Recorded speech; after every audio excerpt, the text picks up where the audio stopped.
Hey, what's up? Welcome to One Take, One Taylor, and I'm your host, Taylur AP.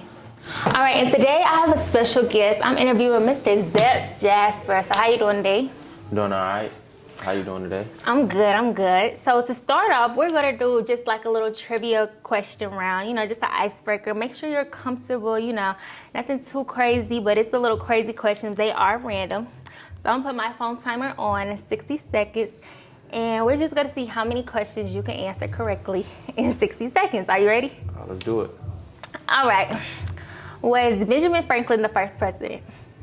Yes. Did Morgan Freeman play for the Chicago Bulls? No. What color is the mirror? White. What is heavier, a pound of basketballs or a pound of stones? Pound of stones. Was Calvin Cambridge the first small forward to ever dunk? Yes. Is cereal a soup? No. Is Shaq the NBA commissioner? No. Is soap always clean? Yes. What year did the Malice at the Palace happen? 2004. Will the Falcons ever win a championship, a Super Bowl? No. Can Brittany Griner dunk? Yes. How many takes are there in a high school basketball game? Okay, that was the timer. You said Morgan Freeman played for the Chicago Bulls. You said no, right? Yeah. Okay, that was correct. You said Benjamin Franklin was the first president. That's absolutely wrong. He's just on the dollar bill. Okay, you said a mirror is white. Great, actually. It's transparent, you just looking at yourself. You said Calvin Cambridge was the first small forward to dunk. Do you know who Calvin Cambridge is? No. That's the boy from Like Mike. I don't even know him. Okay, you said Shaq was the NBA commissioner. No, I said he wasn't. Okay, you got that right. You said cereal was a soup. No, I said it wasn't a soup. Okay, you got that right. And you said the Falcons won't ever win a Super Bowl. You might be right about that one. The Malice at the Palace did happen in 2004. And Morgan Freeman, do you know who Morgan Freeman is? That's the actor, ain't it? Oh, yeah. Oh, you said no? Yes, I said Okay. Yeah. Okay, well, that was a little trivia round. He's a little smart, I don't know. But okay, so my first question for you is, if you know this man, his alter ego is Sonic. Why is that your alter ego? Like, I just want to know. My alter ego is Sonic because, my hair, growing up, I always been fast. Wow. When I play basketball, my hair always go back like Sonic. And I actually got the Sonic tattoo on my hand right here. Oh, so that's you for real? Yeah, that's me for real. That's my bro. Okay. Okay, yeah, I thought it was because of the hair. It's just a little shape like that or whatever. Yeah. Okay, so you are the newest addition to Auburn's men's basketball team. What made you choose Auburn? Their coaching staff, Bruce Pearl, he's one of the best coaches in the nation. Mm-hmm. Growing up, I used to watch Auburn University. I used to see Bruce Pearl yelling, he got not loud and stuff. He got his son on the coaching staff, and they just, a great team, and I want to help them win a championship. So how would you know if a team wasn't right for you? Like when you went on your visits, because you had a lot of schools, who were interested in you. So how would you know if they wasn't the right fit for you? Well, when I went on my visit and I watched videos and I watched like scout on them and stuff like that, they had a lot of strengths, in my game. So, watching that film, just watching the film, I always looked at it and I was like, yeah, I can fit in that system. So, when I talked to the coach, he showed me what my style of being, in the system, what role I play, and I was like, I think I'm gonna take it. I think I'm gonna go to Auburn. So, do you think you're gonna get a lot of playing time there? Yeah, I think I'm gonna get a lot of playing time there. Okay, and what you think you bring to the table to add to Auburn, like? I bring a lot of, energy to the table. Auburn ain't had a lot of energy in like 2 or 3 years since they went to the Final Four. Okay. So you think you're gonna be an asset to that? Oh yeah, be an asset. Okay. Older guy. Who bring experience to the table. I'm like the oldest guy on the team, so. Really? I think I can. So you're supposed to be like a role model. Role model. Do you think you do stuff a role model does though? Say it again? Do you set the example that you think you a good role model? Yeah, I think I'm a good role model. Like I said, I bring a lot of experience to the team. I done did a lot of things the young guys done did before, so I bring a lot. So, do you think the competition in the SEC is harder than the competition from your previous school at Oh yeah, most Charles definitely. SEC is probably the best conference in the nation this year. Really? Yeah, yeah. Before the ACC, I was about to say, Big I don't East, know about that. SEC got a lot of good teams this year. You know, they got like 4 teams in the top 25, including us. So, Are y'all gonna stay in the top 25? we're gonna stay in the top 25. Okay. We're trying to win national championship. We want to be number 1 or 2. Okay, I hear you now. I hear yeah. you, but we're gonna see what y'all do this season. So, how do you feel about the NIL? Oh, the NIL. When the NIL first came up, you know, I didn't really believe in it like that, but you know, ever since it came out, I've been making a lot of money. So you like the fact that players get to monetize out their name and stuff? Oh yeah, I like that, because if you got a lot of fans, you got like a support system, you know it's always gonna work. I know you're gonna always be able to get money, so I think it's been helping me out a lot. You know, matter of fact, tomorrow I got a restaurant supposed to be offering me something tomorrow, and I'm gonna sign with a restaurant in Auburn. Oh, you got to sign with a restaurant in Auburn. Oh, so you gonna make a lot of money. So is the food good? Like, what if you can't be advertising like trash stuff? Oh like, yeah, I went there last Thursday and tried like all their dishes. Are you sure? That sounds a little shaky to me. Like, I tried all I swear it's like Twin Peaks, like the Twin Peaks of Auburn, and they had some great food. So what's your favorite meal from there? My favorite meal probably be the fan favorite, the wings. They got a lot of good wings. They got like over 12 variety of wings there. Okay, we gonna see. We might take a trip to Auburn just to visit. Got to.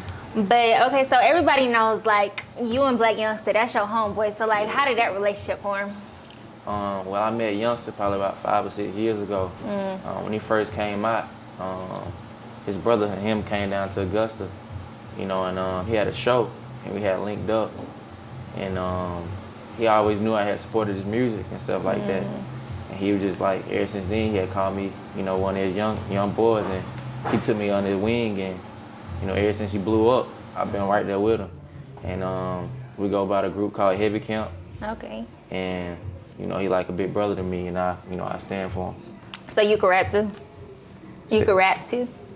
No, I don't rap. I don't do none of that. Okay. You just play basketball? I let him do that. Okay. Yeah, I just play ball though. So if you had to give me 3 songs that describe your life, like the soundtrack to your life right now, what would those songs be? And they don't have to be Black Youngster songs. I know that's your homeboy, but you could choose any other songs, you know?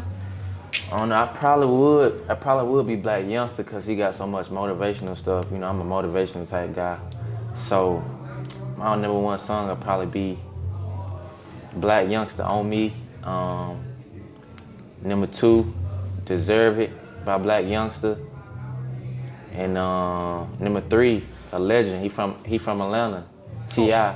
Okay, that's your boy. T.I. Ready for Whatever. Yeah, them 3 songs probably my favorite top 3 tracks forever. So Black Youngster, he can play basketball or nah? No, he can't. He can't play no ball. He ain't got that in him. He actually don't know much about sports, so he ain't really got that much in him with that basketball stuff. If you could be the NCAA commissioner for one day, what's one rule you would change in college basketball? Because, you know, like in football, they done made like the taunting rules and they get in trouble for stuff like that. Like, what's one rule you would change or something, you know? You know, just for the NCAA, just in general? Like for basketball, though. For basketball? That's a good question. I'm trying to think. Man. Probably like the coaching staff. You can't have all the coaching staff on the court. You got like 6, 7 coaches, so I probably like have everybody on the court. You know, have everybody let them know they can coach too. So that'd probably be something I do, something I change. And what do you think that would do though? You said have them all on the court, or not all on the court? Like while you're in practice, like have everyone on the court, like. Oh, so you think that would be like more hands-on? More hands-on, like. You know, everybody in general, like your head coach, ain't no way he can just know everything. You gotta have, you know, assistant, player development coaches on there too. So ain't no one person gonna know everything. That's just like saying he God or something. So you know, I want everybody in there like at the same time. We all equal. So you know, we all can learn from each and every one. So that'd be good to do. So these past months you've been at Auburn, how's it been treating you? Like, how do you like Auburn? Shoot, I like Auburn. I love the fans. You know, they show a bunch of love. And I'm still trying to get adjusted to it because, you know, it's different. You know, it's different from Charleston. You know, Charleston was a beautiful city. You know, Auburn's a little different. You know, like more country and stuff. More country. You know, college town. So really getting adjusted. But you know, if I had to, you know, pick from one of the two, you know, which city better, I'd probably go with Charleston because you know, just the environment. It is a beautiful city. And what can we expect from you this upcoming season? Like, what you want the fans to be on the lookout for? Oh, basically, I want the fans to look out for a great season. You know, we gonna make a run. You know, we trying to make that championship. That's why I came there. I'm gonna bring something different to the table, something different to the team. You know, each game I'm gonna go hard, play hard. You know, defense gonna always be there, but it's just about, you know, like I say, me being that role, having that role with leadership. You know, having that veteran type of style. You know, I'm gonna make sure we play hard every game. So, as a player, what do you feel like your specialty is?